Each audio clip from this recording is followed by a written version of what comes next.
This is my AEW Rampage review for May the 6th, 2022.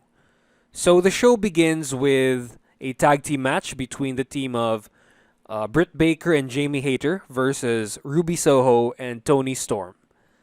Okay, so this match, you know what? This one surprised me here. This should have been on Dynamite because it was a banger of an opening. This one lasted for about 9 minutes. And yeah, this was a decently paced TV match. It went as far as being fast paced at times. I like how it did not plod at all because this is a TV show and not a pay-per-view. The goal of the TV show is to keep people hooked. And that's exactly what this match did. We have some innovative stuff from Ruby Soho, especially when she sort of padded the ring ropes with her body to like shock absorb for Toni Storm's crash. And then the one where she used Jamie Hayter to break up the pin by Britt Baker on Toni Storm. The worst part of the match was a botch by Britt Baker, where she tries to go for the lockjaw. She like totally misses Tony's arm, but in the grand scheme of the match, it doesn't really matter. It's a small aberration. So the finish of this match was Ruby Soho throwing Jamie Hayter out, who does an awesome bump out of the ring.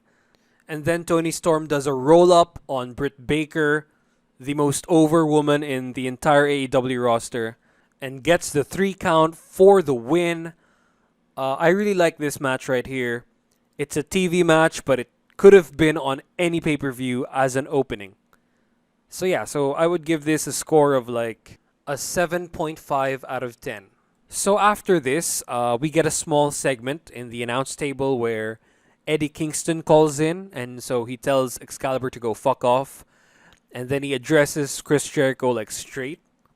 The reactions to this call by Ricky Starks here is like really funny. So Eddie Kingston calls about that attack last week, about how badly this made his wife feel, that like he had to be out for this week's Dynamite. But yeah, this was a really intense promo by Eddie Kingston. It almost makes me feel like he was gonna kill Chris Jericho or something. And so like Chris reacts like laughing to like how Eddie Kingston's wife feels. Like this was really great stuff from everyone involved. Even Ricky Starks, like especially Ricky Starks here, and of course Chris Jericho. Great segment. We don't get this a lot, like the calling into the commentary table. So I would give this like an 8 out of 10. I would have appreciated a more like deranged, a more crazy call by Eddie Kingston. But yeah, I like what we got here. After this, we get a video package where Tony Neese and Smart Mark Sterling challenge like someone. It's hinted to be Hook, but it turns out to be Danhausen. This like sets up something later tonight, but this was like an average sort of challenge segment. So I'm gonna give this like a 7, a 6.5. Yeah, 6.5 because Tony Neese isn't that good at talking. Like his voice is really weak like mine. So yeah. The second match of the show is a squash match by Hook on JD Drake.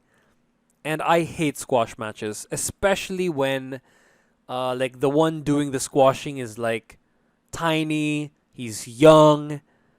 And yeah, I mean, it just doesn't work for me.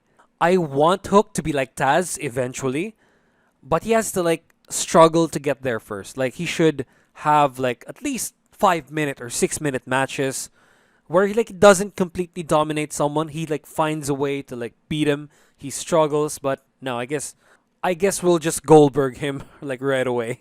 You can still have this thing with Danhausen even if Hook isn't as dominant as he is. But yeah, I mean, the saving grace of like Hook's entire run is Danhausen right now for me. So Danhausen goes to the ring and tries to recruit Hook to be his manager against Tony Nese, I'm assuming next week. And so he does this by first asking, he gets closer, and then Hook pushes him down. The fans' reaction to this was great. So this sort of negates the match that happened before. But yeah, Hook does not accept, but Danhausen like throws chips to Hook. This kind of phases Hook a little, but ultimately does not take the chip. This is some nice, simple storytelling right here, and I can't believe that the lower card story between Hook and Danhausen is more compelling and gets more reactions than other storylines in the show. It's crazy. So my rating for the match is like a 3, but my rating for the segment is like an 8. It's simple, but it's funny and such. So next we get a short interview by Lexi on Dax Hardwood, who is one half of the AAA Tag Team Championships and the ROH Tag Team Championships. So basically, he's addressing the match with CM Punk next week while being masturbatory about Bret Hart yet again. So this was like a nothing interview. It was like a meh. I mean, it's okay. Like it's average performances. Just like 6 out of 10. The third match is the last Women's Owen Hart Foundation Tournament qualifier between the returning Yuka Sakazaki and Riho. Actually, both of them are like returning from something. Riho apparently from injury and Yuka from the pandemic. So Yuka does her entrance first. All her simps and weeaboos rejoice. And then Riho, I didn't realize how over Riho was. This was awesome to see. So before I talk about the match, I'm going to talk about everything around it first. So first, the commentary team. Chris Jericho here was the MVP. He's on color and he has some amazing lines. And the way he says it is awesome too. So like, Yuka Sakazaki's a magical girl and I would know since I'm a wizard. Like, yeah, something to that effect. As well as there's like a big earring on Yuka and I would grab on that earring. It's like a floating neon sign, and Taz compliments this nicely by saying, I wish I had an opponent with an earring like that. And Chris also said something about, she's like a living anime character. So yeah, Chris Jericho is MVP of the commentary team. And there's this one guy, like, on the hard camera, the African-American dude in a pink suit. Yeah, I love that guy's enthusiasm. Give him an award. I'm going to encircle him in this picture right here. But as for the crowd, I hate that, like, the fat Americans on, like, the next level, like, did not react to shit. Just like on Dynamite. Actually, like, in the whole show, they like, reacted minimally to everything. But I'm happy this match got a "This is awesome" chant because this was awesome. So for the match itself, you know what? These women have been trained since they were children. Like, Kenny Omega wrestled, like, I think it was a 9-year-old girl once. I think they're trained from that age because these women can move, like, better than the 4 a while ago. Like, they're so smooth in the ring. They're so fast. They can work really fast, like, as fast as the dudes can. And what surprises me about this match also is the selling. These women are so consistent in their selling. Like, Yuka works on Riho's legs with an awesome looking submission move. There are so many things going on here that I just don't know. I mean, it's an awesome looking submission move. It tangles your legs around your opponent and it's really good. But yeah, so Yuka does this and Riho sells this till the end. I mean, even if she tried to counter like one of Yuka's moves, like this is a net positive for Riho, but this hurts her legs and she sells this. She like lays on the ground almost as long as Yuka did. I think their size and weight contribute to their speed as well as the diving moves that they do. But their strikes look impactful enough. Like their selling is so good that even if this like small like 29-year-old woman who looks like a child strikes this very, very thin and delicate looking lady who's like younger than her, it looks so devastating, and yeah, I like it. And then there's this sort of outside dive by Yuka on like a standing Riho, where Riho gets a mouthful of genie pants, and Chris Jericho addresses this. Such good stuff by Chris Jericho, and such a great performance by these women. The ending of the match is a sort of roll up that looks like a setup for the calf killer, But Riho turns this into a roll up for the win, and Riho advances. So you know what? This was an 8 match, an 8 out of 10. This was so entertaining. It was better than the one we had a while ago. This is a rampage for the women, and good stuff. Next, we get an awesome promo by Shawn Spears right here. Such a missed opportunity with this guy. Cody can go fuck himself because he buried Shawn Spears from day one, and I'm offended by that. This guy should have been at least an upper mid carder because he's great at promos, he's decent in the ring, and then he is like a 10 out of 10 on the charisma scale. He's a perfect 10 in charisma. This is probably not gonna happen, but I hope he gets a TNT title run. I hope he beats MJF and like a lot of other people because he's really good and he deserves more. The next part of the show is a segment by Men of the Year with Dan Lambert. And you know what? A lot of people don't like Dan Lambert, but he's an amazing talker. He gets reactions even from his hometown. Like, he gets hate from his own hometown, and it's awesome. And it's funny how his voice kept breaking, and yeah, he started losing his voice a bit here. And then Ethan Page talks next. It's like a heel thing where he's 100% intense right away. I love it.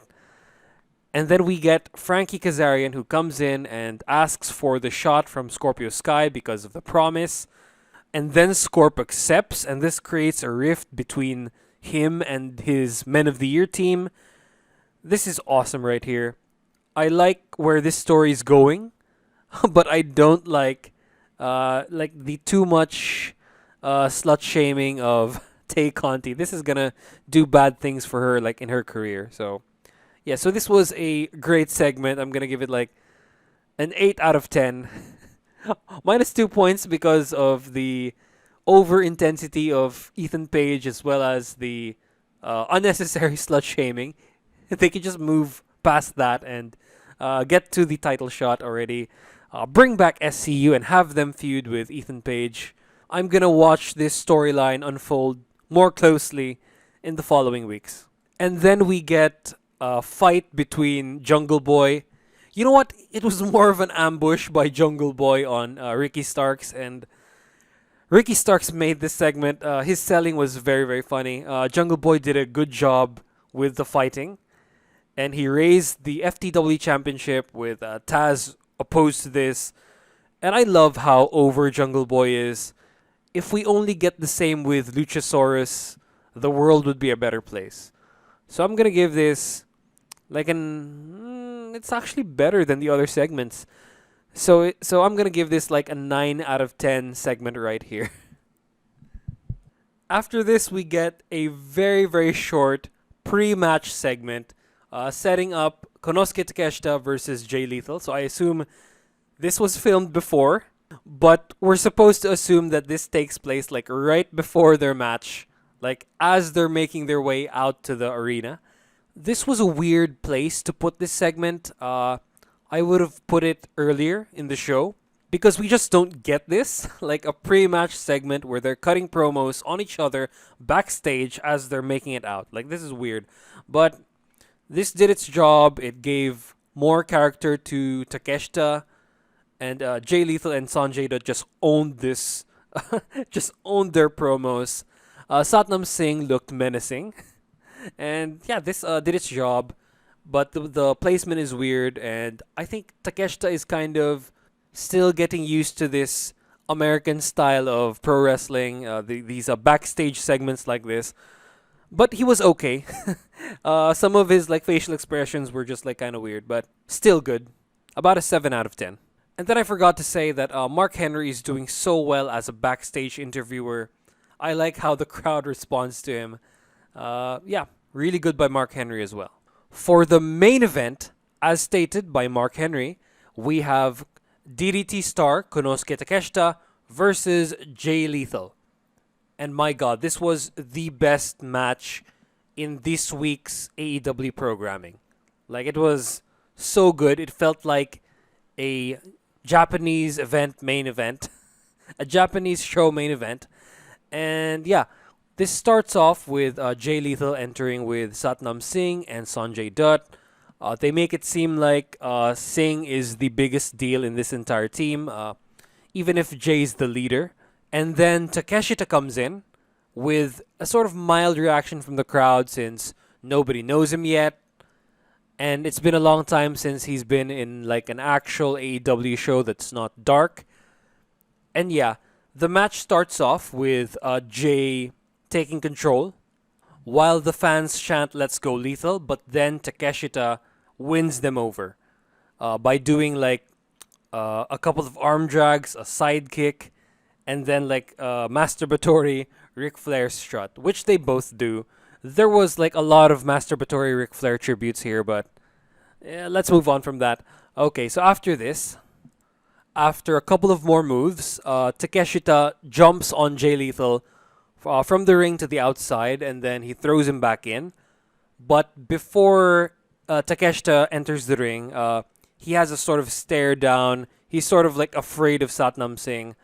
I guess this is how you build a giant.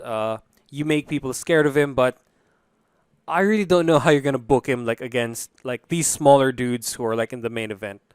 I mean, by American fucking logic of booking, which I fucking like I am done with. Like by American booking logic, Satnam Singh should be a world champion, but please God no. He just started wrestling. He's gonna stink it up in there without like teammates with him. Like if it's not a multi-man match, I really don't want to see Singh as champion yet, but he might be if he's like amazing in the ring, if he's like a prodigy. But yeah, please don't put the belt on someone who isn't amazing in the ring. Give him like a small weakness or something that like 100% like beats him, but like nothing else works. So the entire match, Jay Lethal works on Konosuke's left knee. So he goes after this with strikes, with a figure four leg lock and such. And then like at the end, it factors into Konosuke's loss because Jay kicks his leg. But Konosuke does like some amazing shit. The selling isn't that consistent here, but I guess you could put it down to adrenaline because Konosuke does some like amazing shit here. He does like his finisher, the jumping knee. Who after he goes for the pin, Sanjay Dutt distracts the ref, and so he's not able to count the pinfall. I would have preferred if Konosuke would have just dropped the pin and started getting distracted, but yeah, we got it. And then there's this thing where Jay and Konosuke are on the top turnbuckle, like both of them together. I didn't know what they were gonna do.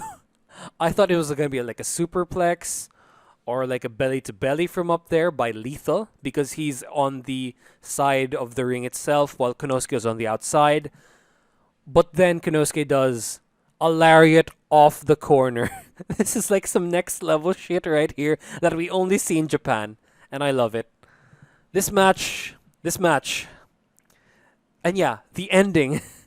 The ending was like a really nice transition from a roll up pin by Lethal, 2 count, and then he's kicked to the corner by Takeshita, which Lethal bounces off of for the lethal injection for the 3 count. And then we get a post-match beatdown where all three of them, including Satnam Singh, beats down Takeshita in the ring. And then the best friends come in for the save, but get annihilated by Satnam. But yeah. And then Orange Cassidy tries to antagonize Satnam, but he gets off and looks cool while doing it. Looks cool while trying to duck this big dude right here. And yeah, and then after this, Samoa Joe makes an appearance, like just a cameo, bringing the pipe and being stopped by security guards before being able to make his way to the ring. For the match itself, I'm going to give it an 8.5 out of 10. It's just too short to be more than that. And then there's too many of those tribute moments that y'all should really stop. Stop the tribute stuff, the masturbatory legend tribute stuff that a lot of fans judge AEW for like having.